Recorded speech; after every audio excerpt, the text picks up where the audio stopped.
Ouais, salut tout le monde, donc là on vient de partir de Dragon Valley, hein, comme j'avais indiqué. Elle a 105 millions Shalimar, c'est beau. Alors au niveau de l'argent, donc la Zubi Breastplate, là j'ai vendu 1 million, 40 000. Ça m'a plus que payé les soul shots, hein, évidemment.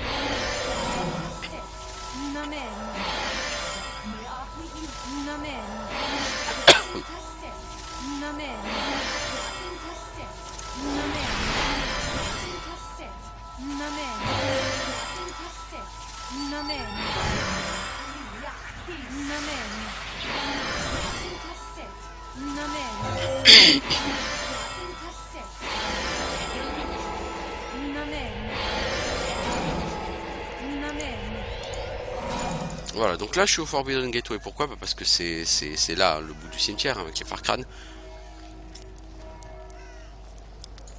Donc on reconnaît déjà les Falibati, hein, les Cave Maiden, sauf qu'elles n'ont pas les mêmes épées.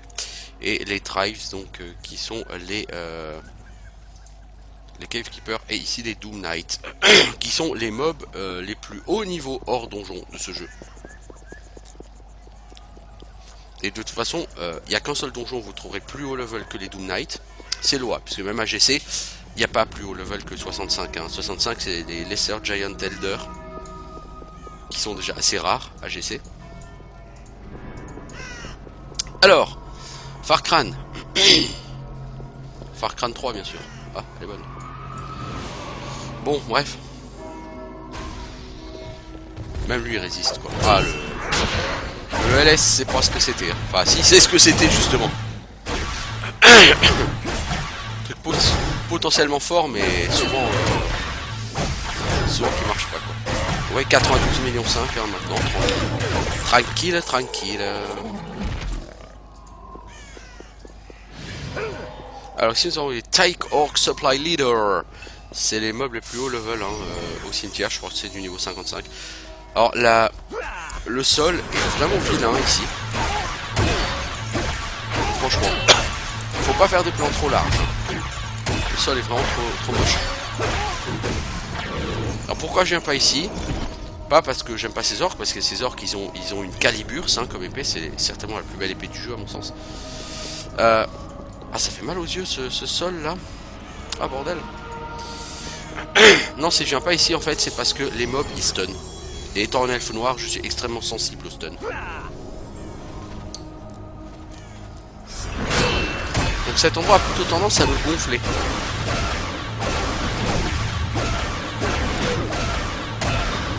Enfin, les Graveguards sont sympas, ils piquent un peu mais ils sont sympas. Mais les orques et les Farcrans, ça stun. Et ça aurait pas passé vite ici, hein, dans mes souvenirs. Tyke Orc Supply Leader.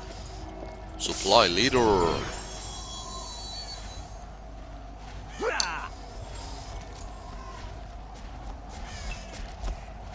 T'es moche là. Avec tes chaînes qui pendent à ta tête.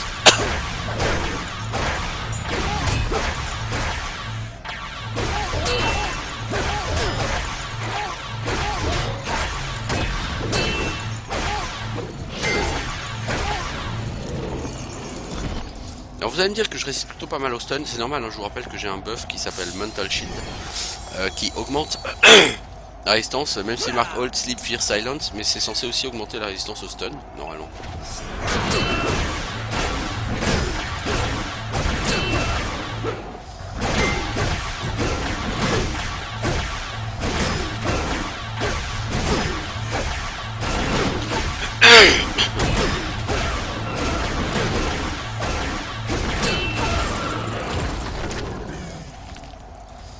Et puis, bon, on n'est pas sur serveur officiel. Sur serveur officiel, la résistance au stun est conditionnée par la constitution. Sur un serveur comme celui-ci, je suis pas sûr que ce soit également le cas.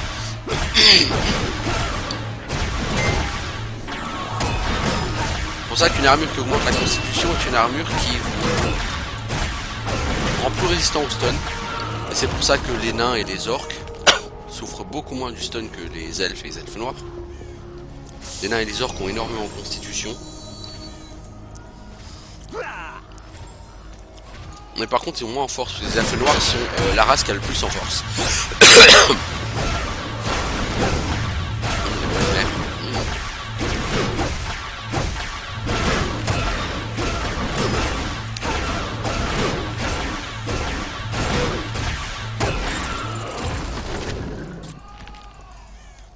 Si vous regardez d'un peu plus près, 42 en force. Hein. 41 en force, pardon, l'elfe noir. Hein. L'elfe noir est extrêmement fort. Enfin, peut-être que les orques ont 42, je pourrais plus dire, mais... Les elfes noirs ont beaucoup en force. Ils ont plutôt pas mal en dextérité. Les 34, ça n'a pas l'air énorme. Par rapport aux humains, aux orques et aux nains, c'est beaucoup. Eux ont beaucoup moins en dextérité.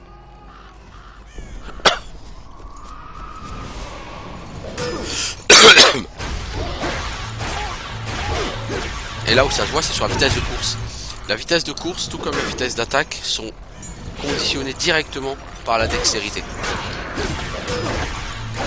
Les plus rapides, que ce soit en course ou en attaque, ce sont les elfes, toujours.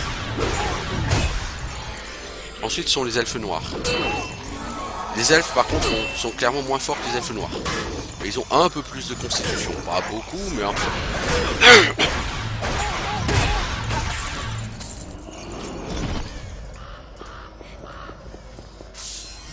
Oh, qui c'est qui va choper 2 Farcrane? Non, non, mec, t'es gentil, mais tu vas pas aller choper 2 Farcrane, te payer double dose de stun à chaque fois. Non, merci, c'est gentil. Donc, le cimetière. Oh, l'endroit en lui-même est pas dégueulasse, hein. Il fait pas très ruine, hein, on est d'accord. Mais personne n'a dit que ça ressemble à une ruine. Il fait cimetière, quoi. Avec là-bas des tombes, hein.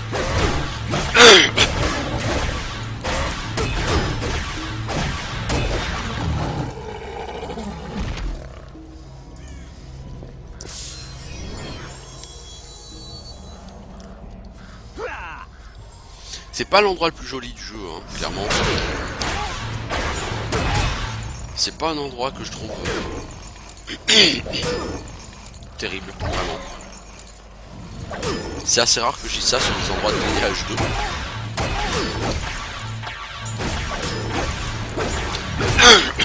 Tant ce qui caractérise ce jeu, c'est surtout essentiellement ces endroits qui ont énormément de charisme.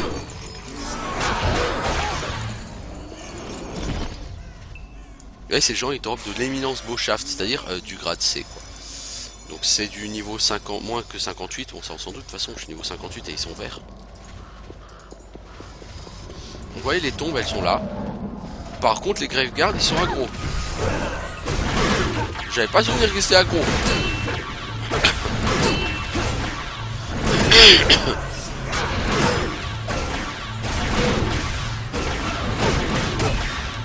Non, j'avais pas souvenir qu'ils étaient aggro ces gens-là.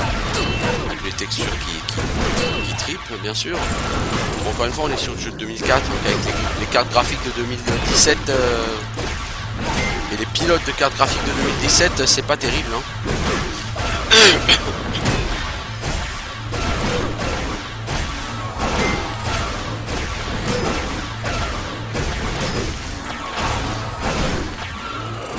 À l'époque, ce jeu était déjà pas le plus beau du monde, mais il a une direction artistique qui est magnifique. Alors, donc vous voyez sur les tombes, vous avez quand même des petites armoiries, des petits dessins comme ça qui sont présents.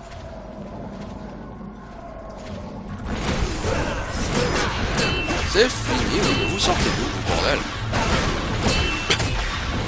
Vous allez être encore nombreux là comme ça ou quoi?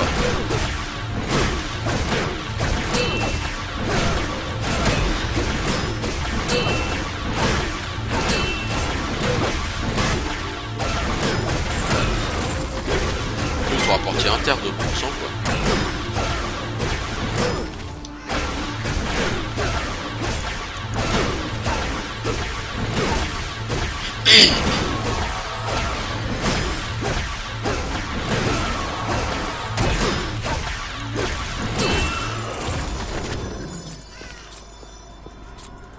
Après, ce qu'il faut regarder, c'est plutôt ça.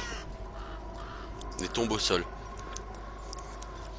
Le truc, c'est que les inscriptions ne sont pas très claires. pourtant au niveau des options, texture high, je peux pas faire mieux. Hein. Au niveau des détails, des déplacements, tout est en haut, quoi. Tout est en élevé. Donc je pourrais pas lire de manière plus précise ce qui est écrit dessus. Je suis pas sûr que ce soit réellement lisible en vérité.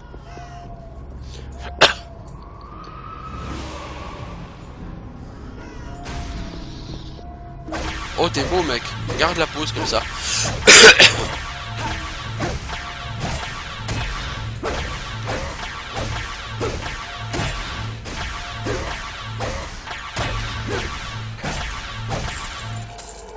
Bon, par contre, c'est pas la peine que je garde stance là tout de suite. Ça me bouffe ma mana. Donc, je vais pas forcément rester au cimetière très longtemps, hein, comme dit. C'est pas un endroit très très beau, quoi.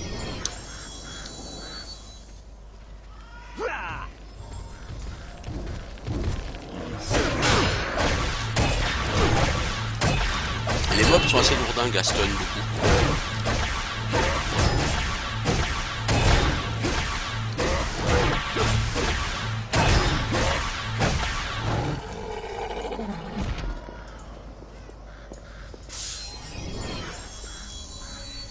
Me jouer quand même. Voilà, faire un saut ici, voir un peu les mobs qui résident.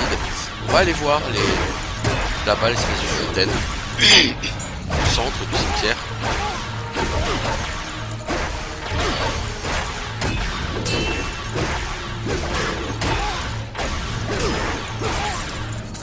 J'ai envie que sur ces vidéos on ait vraiment un aperçu maximum de toutes les zones de tous les spots de PEX que proposait ce jeu en 2005.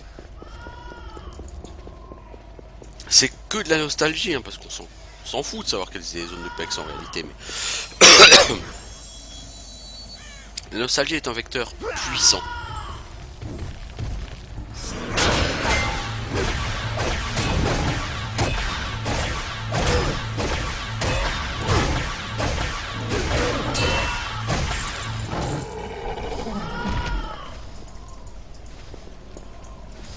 Allez Coco, on va voir cette fontaine.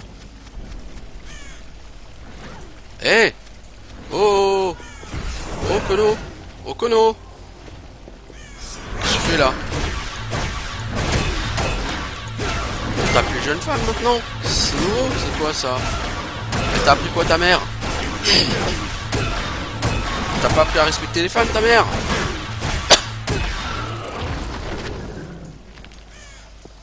Putain de parents démissionnaires. Alors, reflection none. On va quand même mettre all.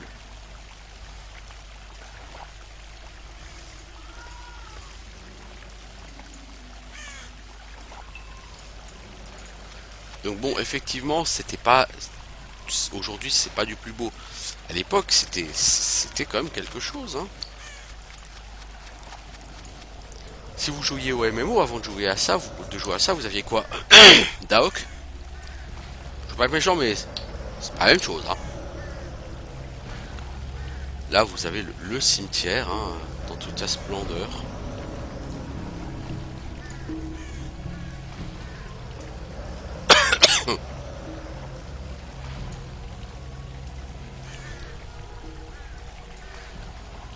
Non, c'est quand même de beaux endroits, quoi.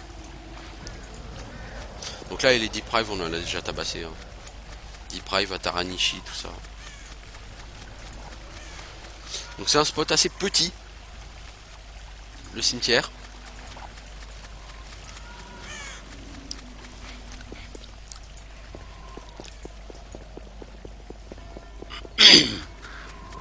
C'était un spot où il y avait des gens qui venaient pexer, mais c'était pas le spot le plus couru, hein, du tout. Parce que c'était pas le plus simple du tout, c'était pas le plus sympa.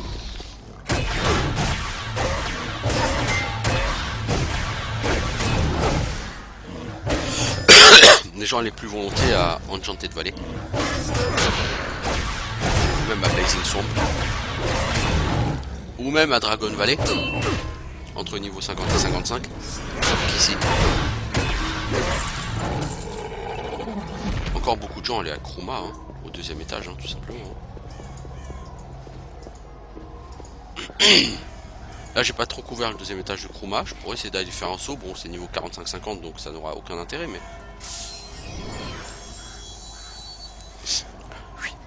Je pense que quand je serai niveau 61, l'une des premières choses que je ferai sera cette fameuse vidéo de découverte du monde. Vidéo qui à mon avis sera plus longue. Je table sur quelque chose qui va durer au moins 2 heures. Et dont l'objectif sera effectivement d'aller se balader dans plein d'endroits du monde pour vous montrer ce que je ne vous ai pas montré sur cette vidéo, à savoir toutes les zones bas level, le Wasteland, Antnest, Kruma Tower niveau 2, Kruma Marshland, Execution Ground, Vanor Silnos, Floran Village, que sais-je encore. tellement de choses que je ne vous ai pas montré. Alligator Island, je ne crois pas que je l'ai montré. Je l'ai testé, je sais, mais je ne crois pas que je sois filmé dessus. Si je me suis filmé dessus, j'ai fait que passer rapidement. Parce que j'ai pas été convaincu par Alligator Island.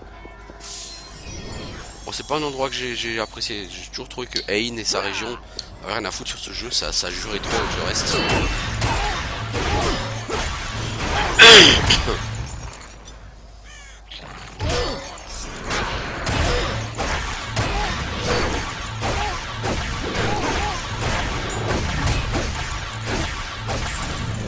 De manière, tout ce qui a été rajouté plus tard, je trouve que ça colle pas avec le jeu. Tout ce qui a été rajouté après C3, c'est-à-dire toute la zone de Ain, même après C2 ou C1, toute la zone de Ain, disais-je, ouais, tout ce qui a été rajouté depuis C2 en fait, donc toute la zone de Ain, les zones au nord du Border Outpost, donc tout ce qui est à Godard, Rune et autres. Le seul endroit qui jure pas trop, à mon sens, ces deux seuls endroits, c'est Varka Silnos Outpost et le monastère. Puis, le reste, peut-être Beast Farm, qui fait un peu penser à des zones autour de Bludin. Bon, mais le reste, même les mobs qui le peuplent, ça n'a rien à voir quoi. Vous allez à Hot Springs ou à World of Argo, c'est des animaux, c'est des antilopes, c'est des buffles, c'est des loups, bon les loups à la limite, mais les antilopes, les buffles, tout ça c'est gentil quoi, mais ça fait pas très de linéage de chevaux.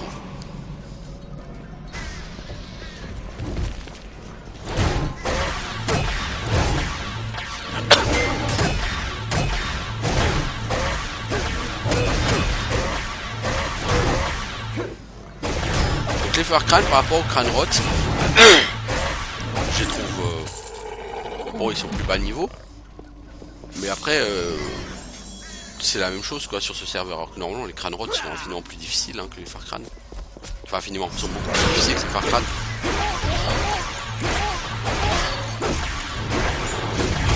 Sur ce serveur c'est la même chose, il y a juste 5 niveaux d'écart quoi, pas un petit peu plus en l'occurrence. Les Farcrane sont quoi, niveau 52, 53 par là, 53 je pense. Les Farcrane 53, les Gargouilles 54 et les Supply Leader 55.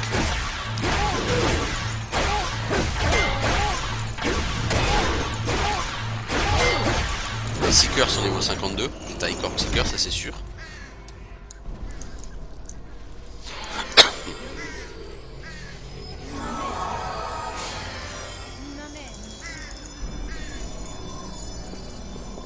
Après au niveau XP c'est pas du tout rentable ici, encore une fois c'est normal, c'est pas pour mon niveau. Quoique c'est du mob vert hein.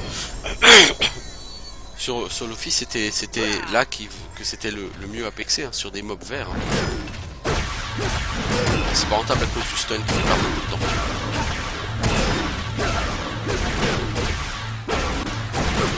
J'ai fait quoi, 11% d'XP en 20 minutes.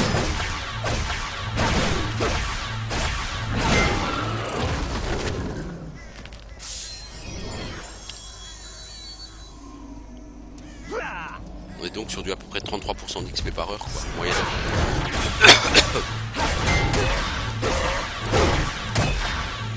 Bon, Donc ça pexe, voilà. C'est ce qu'il faut retenir, tout ça, donc ça pexe. Mais ça pexe pas beaucoup. Donc là je vais finir ma demi-heure hein, ici.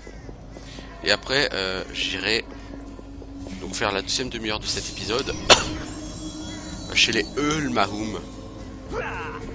Ben, c'est juste à côté des Tarlek Basilisk, hein, j'ai déjà passé 2 épisodes.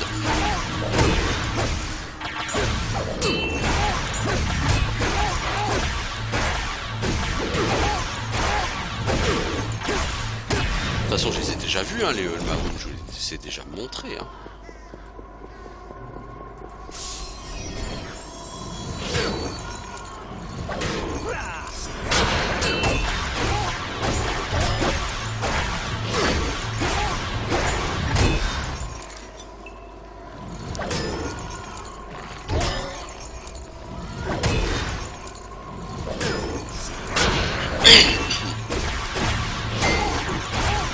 Eh oh. Ah bah bravo connasse. T'es fier de toi j'espère.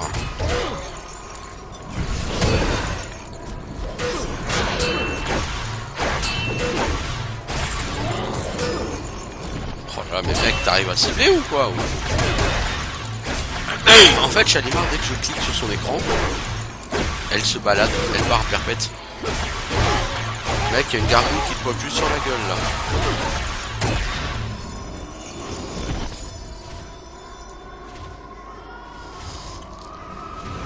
La paralyser ça m'arrangerait beaucoup.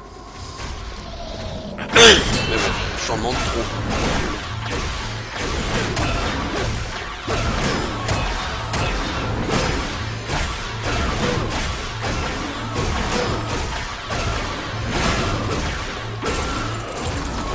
Alors finalement Shalimar, le passage en grade A pour elle est pas du tout obligatoire parce que sur ce serveur la régène mana est complètement cheatée.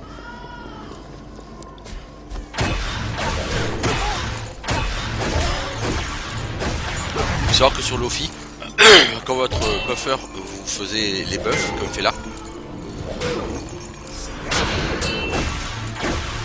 quand il buffait 7 ou 8 personnes, il se retrouvait quasiment out of mana, quasiment. En gros, pour 2 personnes, vous comptez qu'il y avait 20-25% de sa barre de mana qui partait quoi. Là, je suis pas sûr que ce soit exactement le cas.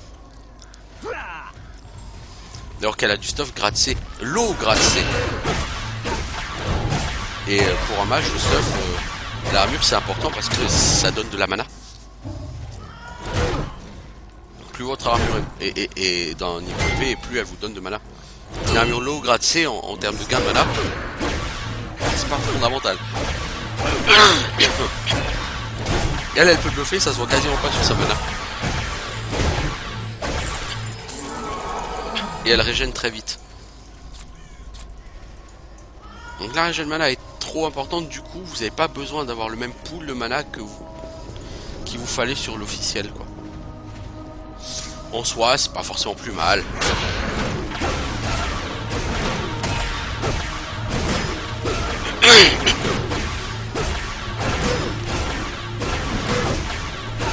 Regardez. J'attends que le string soit up. J'ai fait 2 stings sur le combat, ça m'a bouffé même pas 100 de mana. Sting ça bouffe quand même 65 hein, de mana. Donc c'est à dire qu'il y a déjà une bonne régène mana. Et là ma mana elle est revenue à plein, juste après. Vous trouvez ça normal vous? Pas du tout. Là je balance X.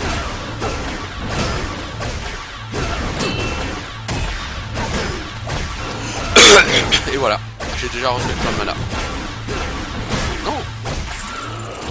Normalement vous n'êtes pas censé régénérer votre mana aussi vite.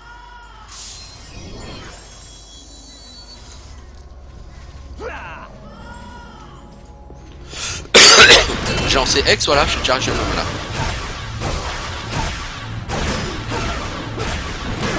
Ça va trop vite.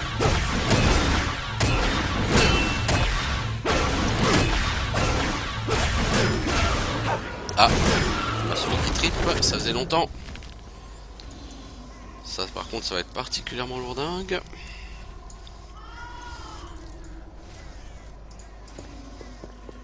Allez on va tenter un petit lightning strike. Pourrait-on avoir encore un succès? Je ne crois pas. Non.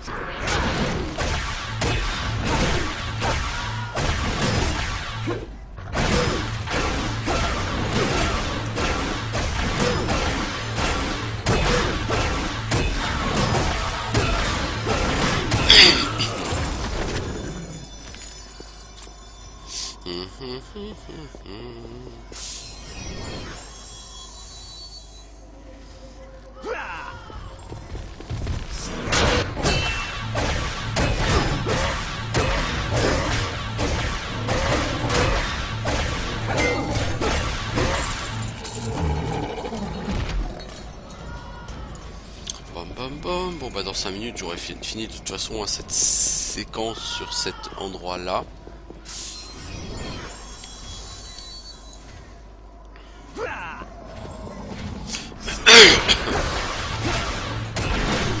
Donc là ce sera un épisode vraiment plus pour se souvenir de tout. Et ce sera clairement pas mon épisode préféré du lot. Il n'y a pas grand chose d'intéressant à voir.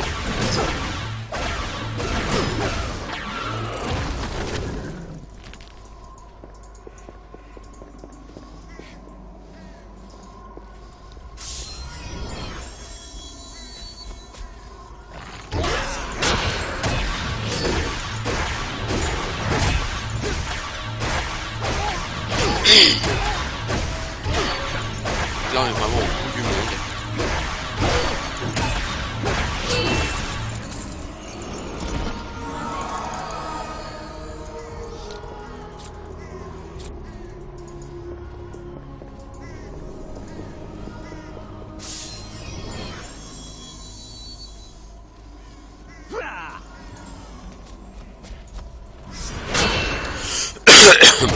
Ah mais mec, t'arrêtes pas de taper. T'as encore 2-3 minutes là à taper.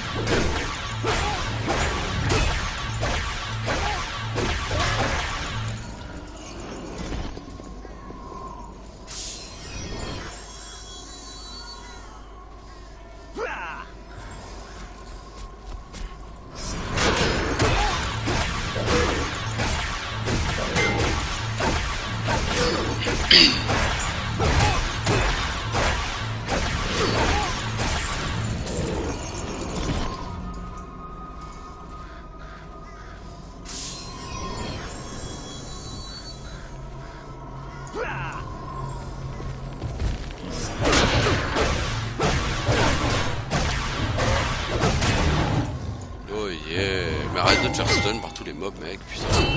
Je sais bien que t'es un elfe noir, mais quand même. Fais un effort dans la vie.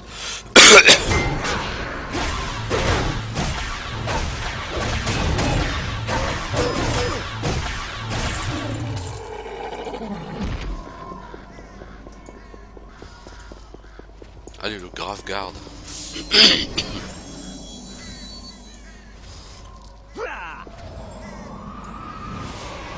J'aime bien le bruit du cast Lightning Strike. Même si c'est pas le sort le plus efficace de l'univers, j'aime bien son petit bruit.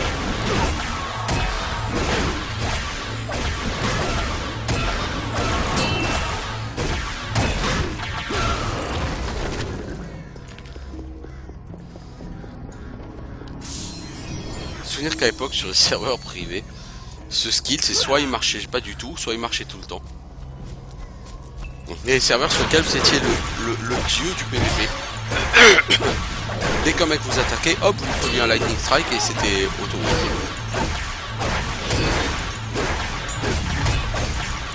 D'autant qu'en général, sur les serveurs privés, il avait un cooldown genre de 6 ou 7 secondes quoi. Donc même si vous avez 2 ou 3 personnes sur le rable, bah vous leur colliez à tous. Et comme ça dure 2 minutes, bah derrière, c'était auto-win sur tout le monde quoi.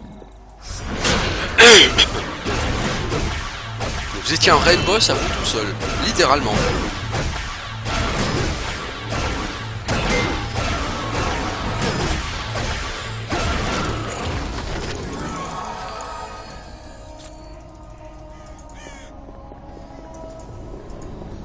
Ah, c'était le bon temps.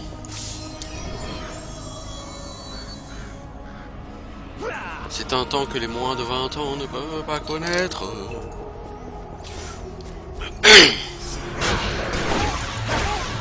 Vu que c'était il y a 12 ans, ouais. C'est un temps que les moins de 25 ou 30 ans ne peuvent pas connaître, je dirais. Mais bon. Ok, bon, fin des buffs. Donc on a fait une petite demi-heure au cimetière, ce qui à mon avis est totalement suffisant. Ici le Forbidden Gateway, il n'y a pas beaucoup plus à voir. Mais c'est les mobs les plus balèzes du jeu hors Loa. Donc de toute façon on sera amené hein, à bâcher ici.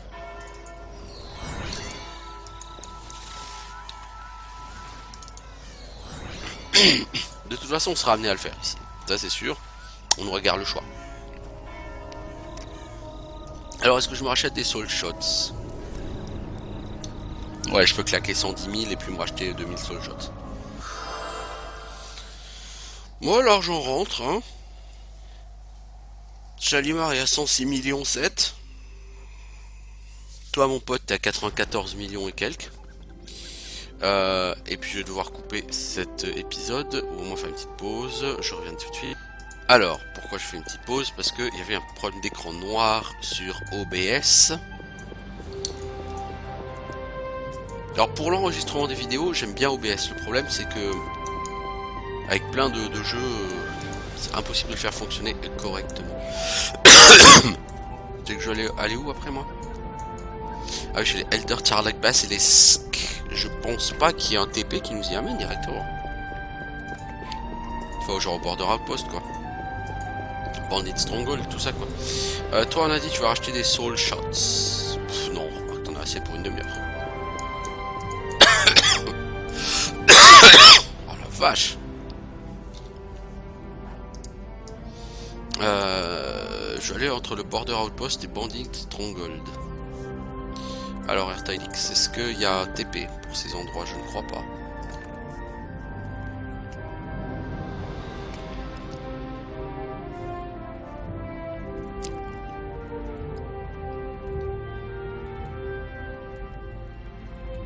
Non, il n'y a pas ça.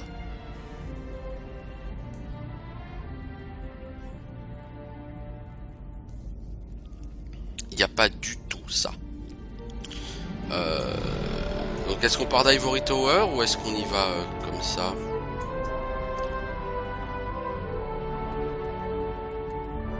On peut partir d'Ivory Tower, c'est quand même plus court.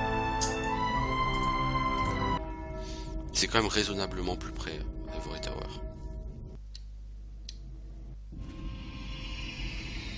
On va faire venir Shalimar.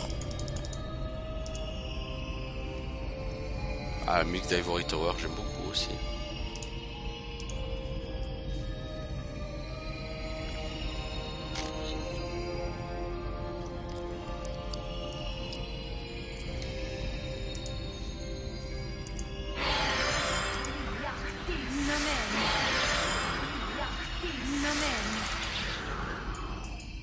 Alors, on doit partir au nord.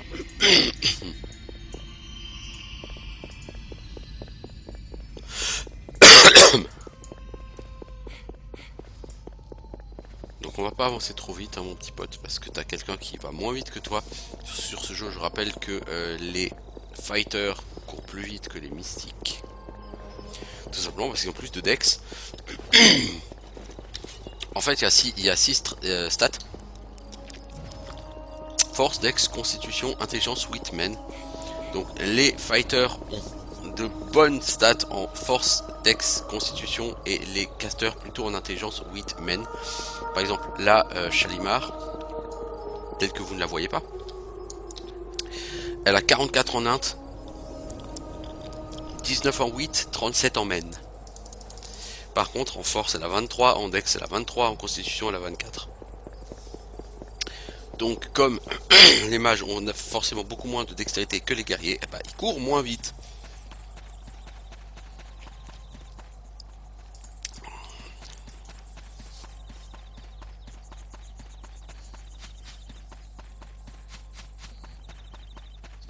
Par contre comme en main elle a beaucoup plus, elle a beaucoup plus de MDF. Elle a 598, lui il a 507 alors qu'elle a des bijoux à peu près du même niveau. Puisque j'ai enchanté une de ces bagues en plus 4.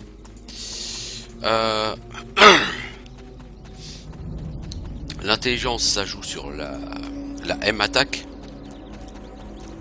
Donc les elfes noirs sont ceux qui ont le plus d'intelligence. Par contre, la 8, je me demande si c'est pas ce qui joue sur la cast speed, je sais plus. Parce qu'en fait, la différence entre les elfes et les elfes noirs, c'est que les elfes noirs, mais de manière générale, c'est valable aussi bien pour les fighters que pour les mages. Les elfes noirs font plus de dégâts, mais ils sont plus lents. Alors, ils restent quand même beaucoup plus rapides que toutes les autres races, hein, bien sûr, mais par rapport aux elfes, entre elfes et elfes noirs, l'elfe noir, c'est toujours celui qui tape plus fort. Il a plus d'impact, mais il impacte moins souvent. C'est vrai pour les fighters qui ont plus de P attaque, parce qu'ils ont plus de force. Mais ils ont moins de dex, donc ils ont moins de vitesse d'attaque. C'est vrai pour les mages.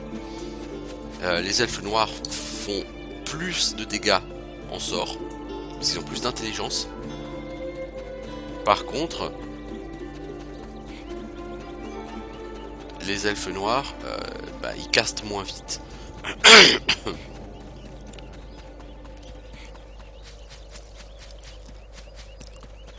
Les elfes sont littéralement des machines à caster. Alors il est 8h30 du matin, on va revenir chez les Elder Tarlek Basilisks, les Tarlek Bugbear High Warrior, etc. Donc on va se rebuffer. On va traverser cette plaine au basilic et on va aller chez les Eul Mahum pour les tester. Les Eul Mahum, c'est généralement des mobs x2 PV.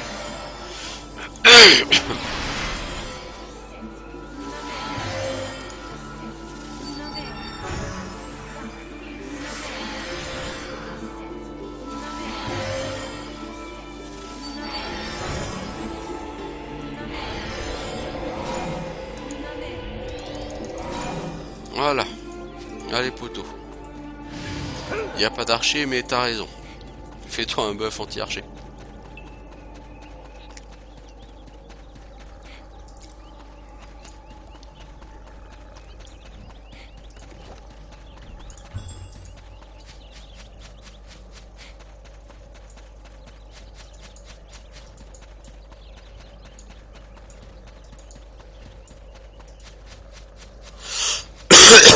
Donc les Hunter Gargoyles sont les premières, c'est le premier type de gargouille que vous rencontrez à Dragon Valley. Hein.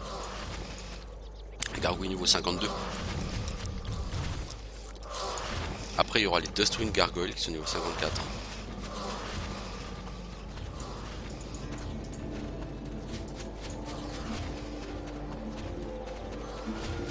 D'ailleurs assez étonnant d'avoir deux types de gargouilles aussi proches en niveau au même endroit.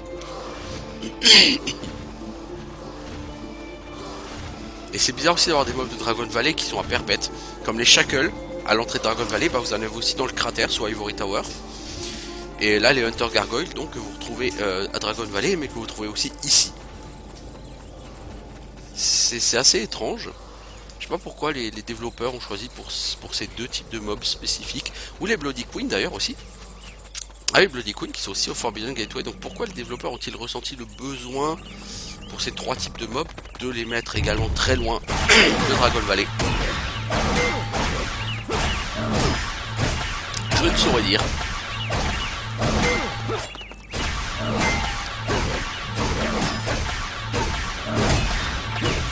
Ils sont toujours longs, hein, tu veux, hein. Pourtant ils n'ont pas une PDF extraordinaire, hein. Ils ont 150, je prends 150, ils prennent 150 de dégâts quand je les tape. C'est tout à fait correct, hein.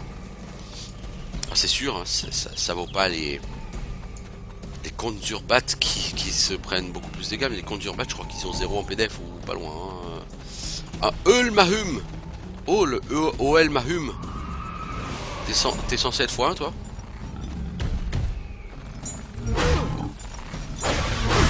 Alors eux quand ils se battent, ils ont une façon très bizarre de taper.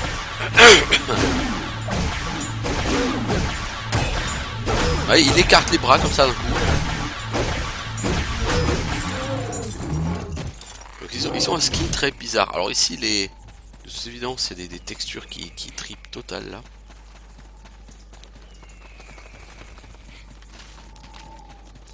Alors les OL Mahum. OL Mahum. Eux c'est à mettre en parallèle avec les All Mahum. Donc OL. Hein, que vous trouvez dans les zones niveau 18 à 30 globalement. Ce sont aussi des espèces d'hommes chiens, mais qui sont pas massifs, costauds, musclés, etc. comme ça, qui sont beaucoup plus fins.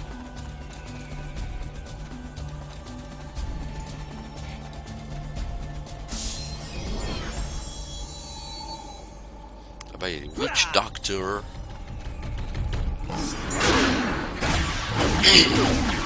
Donc le Witch Doctor, qui est niveau 55 normalement.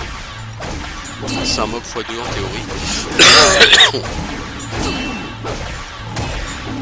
Connaissant la manière dont ce serveur gère les mobs x2 dans la nature, j'aurais tendance à penser que x2 il l'est que sur le papier quoi, mais bon. On va essayer d'aller taper celui qui est là-bas au fond. On va voir. Mec, j'adore quand tu cours. Tu fais des tout petits pas.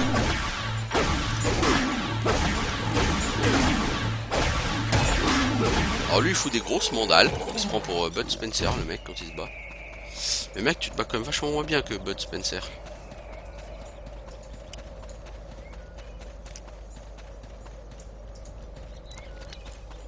Alors par là il y a quoi? Le plateau des Hull Mahum.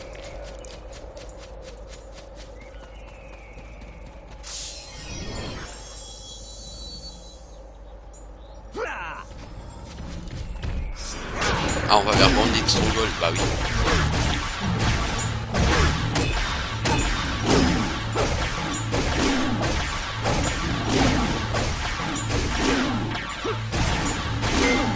Le Bandit Stronghold, sur beaucoup de serveurs privés, c'est ce qui était utilisé par les GM comme prison pour les gens qui avaient un comportement peu sympathique envers les autres. Vous voyez, il est censé être x2. Ah si, peut-être. Si, il a l'air d'encaisser comme bien plus que ses potes.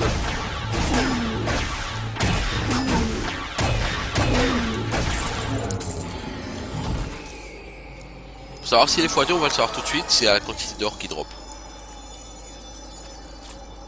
144 000, ouais il a l'air d'être x2 lui. C'est ch'cut. Eh mec, tu t'es déjà pris là un coup de foudre? Tiens mec, voilà un coup de foudre. T'en as rien à foutre, hein, mais je t'en donne un quand même.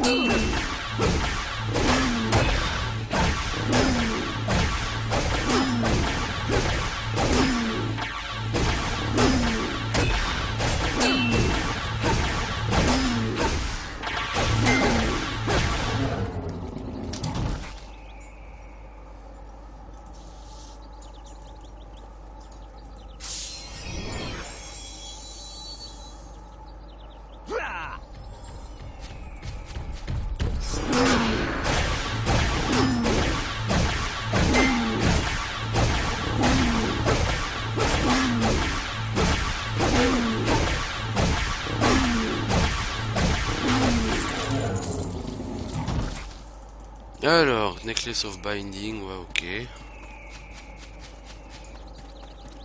Donc là, on va vers le Bandit Stronghold. Et effectivement, les bandits, c'est les Hull Mahum. Les OL Mahum ou les Hull Mahum, je sais pas comment on dit. Je ne suis même pas sûr que les développeurs du jeu, les Coréens, sachent comment on dit. C'est pas grave.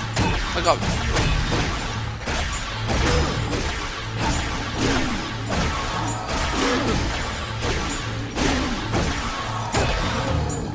On va faire façon tirer au long, hein, de toute façon. Allez, Coréens, ils s'appellent tous Kim, ils font tous 1m65, ils sont tous bruns. Quand vous les en avez vu un, vous les avez tous vus. Ah, ce mec nous manque.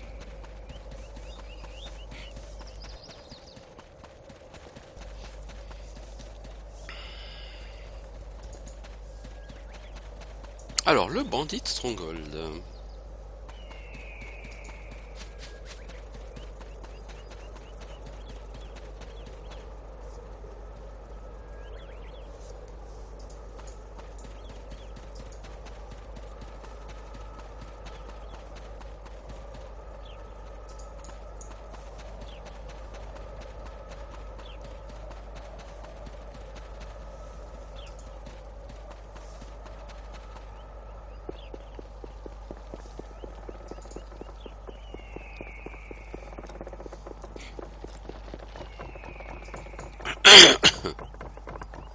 Donc voilà, ce qui est souvent en général utilisé quand même comme prison par les GM. Alors par contre là c'est assez original, il y a des Nephilim Royal Guard, des Mausoleum Preacher. Ah mais ça c'est Platinum Tribe Overlord. C'est du mob de Toei ça, Platinum Tribe Overlord. Sepulcher Preacher, mais ça c'est du mob de Catacombe. Mausoleum Preacher pareil, mob de Catacombe. Oh mais il y a les anges là-bas de Toei. Guardian Angel, c'est les anges de Toei ça, Toei 7. Nephilim Royal Guard, alors là on est sur les catacombes niveau 70-80. Power Angel Amon, Power Angel. Je sais pas ce que c'est ce Power Angel, par contre ça me dit rien. Binder, ça c'est Toei 7. Je crois que c'est Toei 7, hein, les Binder. Lilim Slayer, ah ceux-là ils sont... c'est des mecs qui sont fat. Mais littéralement fat. Ils ont trop bouffé. Ah c'est marrant ça. D'avoir ces mobs là ici. Oh Bloody Knight. Eh ben, vous voyez le Malrook Berserker, il a la même tête. Les mobs de la série Bloody sont des mobs qui iront à l'OA, dans la deuxième moitié de l'OA, en plus des mobs qui y sont actuellement. C'est des mobs niveau 70-75. Les développeurs de Lineage 2 ont eu une idée que moi je trouve qui est pas mal. C'est qu'en fait, quand vous augmentez le niveau maximum sur un MMORPG, vous avez deux façons de procéder par rapport au monde. Soit vous créez des nouveaux donjons, vous vous occupez que de cela et vous laissez les anciens donjons comme ils sont, ce qui les rend totalement obsolètes. Soit vous créez des nouveaux donjons, mais en même temps vous modifiez les mobs des anciens donjons ou vous y rajoutez des nouveaux mobs pour que les anciens donjons HL restent HL même avec la nouvelle mouture. WoW a fait le premier choix. C'est-à-dire, les donjons ne sont pas retouchés. Après une extension. Donc, si un donjon était HL, par exemple sur Vanilla, sur PC, il peut pas être HL. Il restera à niveau 60. Point barre.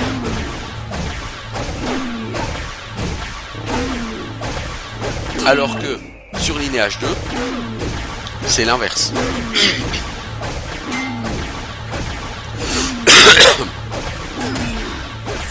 Donc au tout début de Tower of Insolence,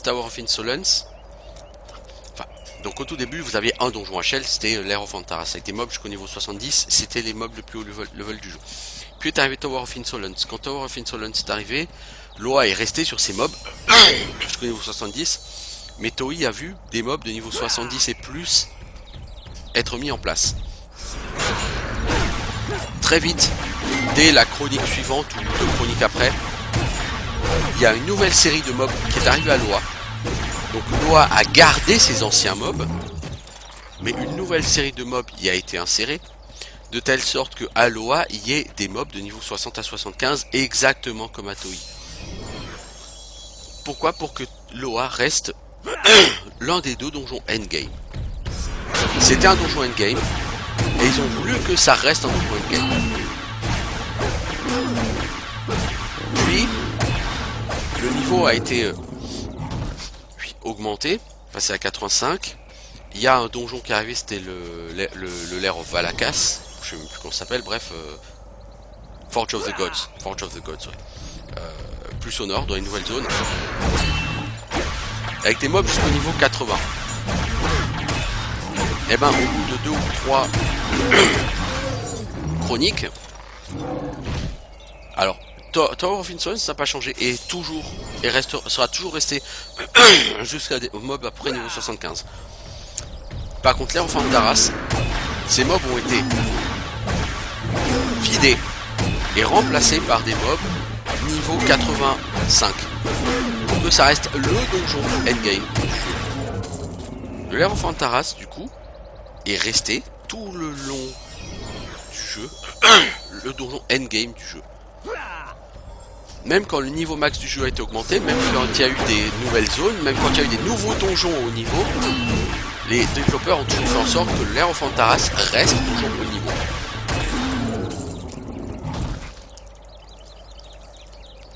Et par la suite, ils ont fait la même chose avec Giant's Cave. Giant's Cave, c'était le donjon numéro 2 du jeu.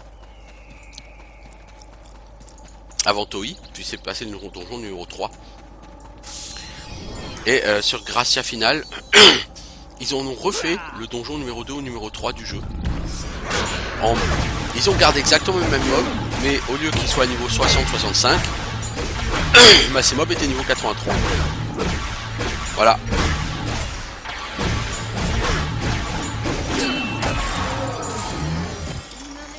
C'est aussi simple que ça. Du coup, les développeurs ont vraiment pris le parti de recycler, de conserver en fait. Je dis recycler. C'est plutôt conserver le contenu qu'ils avaient créé. Sur WoW, moi ce que je reproche aux développeurs, c'est d'avoir créé beaucoup de contenu sur Vanilla, etc. Et d'avoir jeté ce contenu à la poubelle systématiquement à chaque extension. Le contenu créé dans les extensions précédentes a été jeté à la poubelle. Eh ben c'est con, c'est dommage.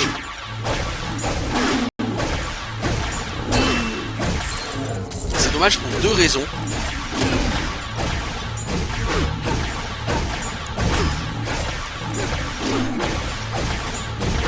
D'abord on va tabasser ce warrior et on verra après pourquoi. De toute façon dans une dizaine de minutes ce sera fini. Alors pourquoi c'est dommage? La première raison c'est que les gens qui n'ont pas joué à WoW Vanilla ne connaîtront jamais le plaisir de comment ça s'appelle ce de BWL de MC, voilà. MC BWL, ils connaîtront jamais ça. Alors bien sûr ce sont des donjons qui sont très simples aujourd'hui, mais quand bien même, c'est pas la question. La question, c'est pas de savoir si c'est des donjons difficiles. Ce sont des donjons qui avaient des ambiances. Il fallait les farmer MC. Il fallait les farmer beaucoup parce que tu y chopais de la répute confrérie du thorium. Donc tu allais upper la répute confrérie du thorium pour un de tes crafters. Pour faire du stuff RF. Sans lequel, bah, c'était super galère de péter Baron Guédon, par exemple. Il fallait, et puis péter derrière tous les packs de mobs. Les incinérateurs, ou je sais plus comment ils s'appelaient là, des espèces d'éléments de feu qui faisaient des dégâts de ouf, avec leur barrage pyroclaste là. Donc déjà, les nouveaux joueurs ne connaîtront jamais ça. Ils connaîtront jamais l'ambiance de ce donjon.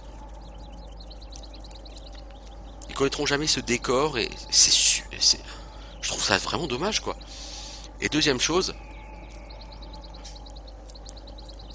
Quand tu ne recycles pas ton ancien contenu endgame, bah forcément ton contenu endgame quand tu sors une extension, il sera plus limité.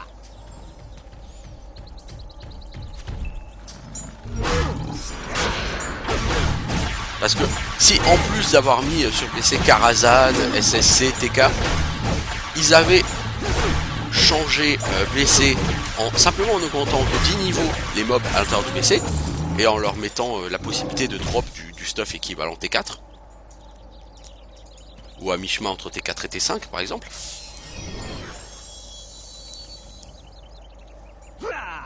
ils auraient donné envie aux gens d'y aller.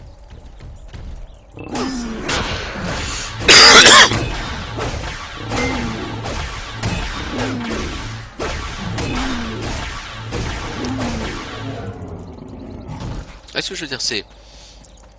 Et il y aurait eu une liberté de choix. Alors bien sûr, très peu de gens seraient retournés faire MC parce que bon bah sur Vanilla, les gens qui ont fait du raid, MC ils en ont bouffé pendant des mois et des mois et ils en voulaient plus.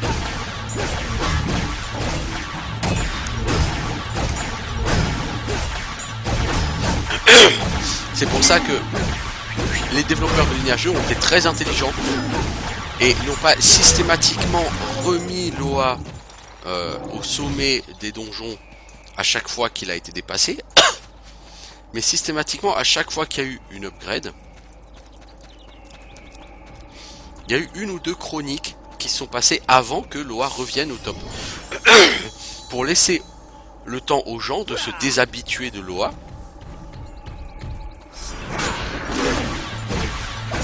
et de partir pendant 6 mois faire 6 mois ou un an faire un autre donjon avant de leur dire bah, retournez à Loa.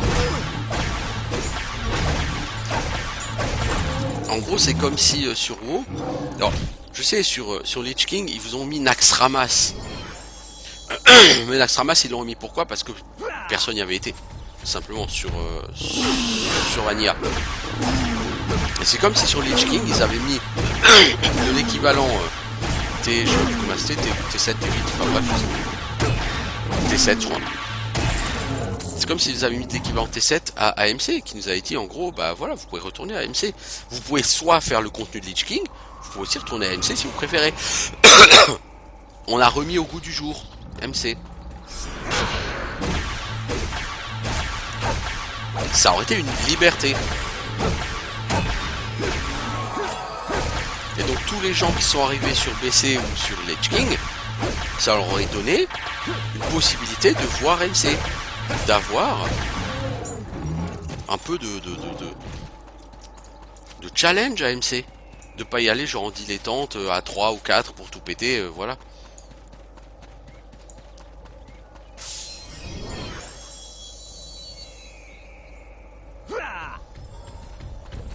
Et pour ça, vraiment, je trouve que les développeurs de Lineage 2 ont été beaucoup plus intelligents et ont permis une plus grande richesse lors du développement de leur jeu.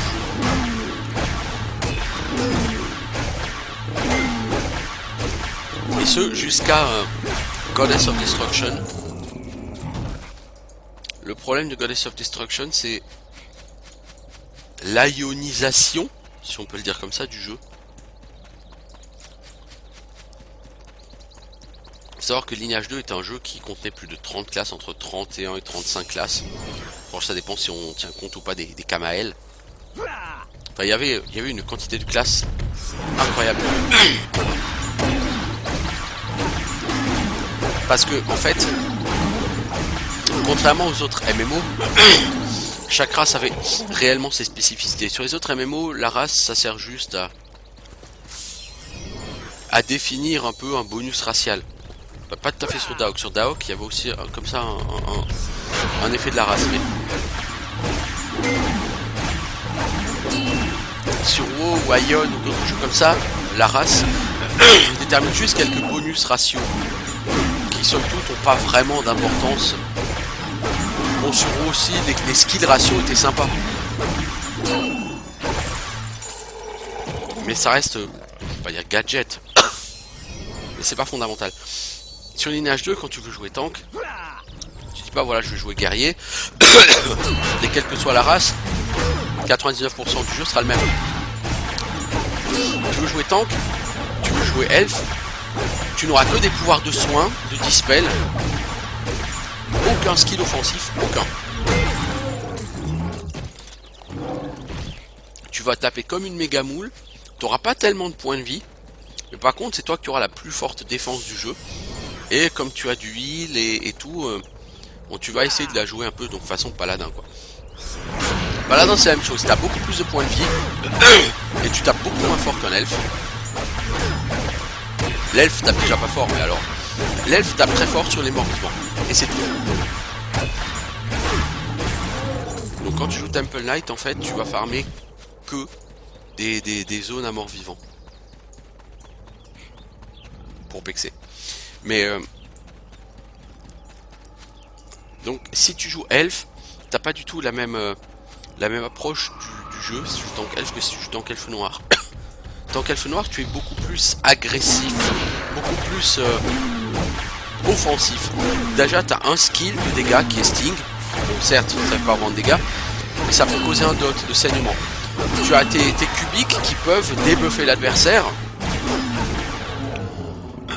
qui peuvent le blesser avec du drain de vie ou avec du poison. Le tank elfe a aussi des cubiques, mais il a un cubique qui fait un sort de dégâts avec un wind strike. Ah bah on est revenu ici sur des mobs beaucoup moins haut level. Donc on a fini sur les Oel Mahum. De toute façon ça va faire 1 heure hein, qu'on y est. En tout. Donc vous aviez une, comment dire, une philosophie totalement différente. Le tank elfe était hyper défensif. Il tapait très peu. Il avait quasiment pas de skill offensif. Il avait un seul skill offensif, c'était contre les morts vivants. Là où, mais il avait beaucoup de skills défensifs, il avait des skills de soins. Par exemple, l'elfe, il avait un sort de soin. Le Chilean Knight, l'elfe noir n'a pas de sort de soin. Par contre, il a 2 sorts de drain de vie. C'est-à-dire que ça peut le soigner, et en même temps, ça fait des dégâts à l'adversaire. Donc ça soigne moins que le sort de soin de l'elfe, mais en contrepartie, ça fait quand même un peu de dégâts à l'adversaire. De la même façon, l'elfe a un sort de dispel du saignement. L'elfe noir, lui, a un sort pour infliger le saignement. L'elfe a un sort de dispel du poison. L'elfe noir a un sort pour infliger le poison. Donc l'elfe et l'elfe noir se retrouvent sur les mêmes thèmes. Le saignement, le poison, le soin. Mais l'elfe, c'est toujours de manière conservatrice, en termes de guérison. L'elfe noir, c'est toujours d'une façon... c'est toujours tourné d'une façon agressive. Dans le but de faire des dégâts. Bon bah on a fait le tour du monde. Enfin le tour du monde.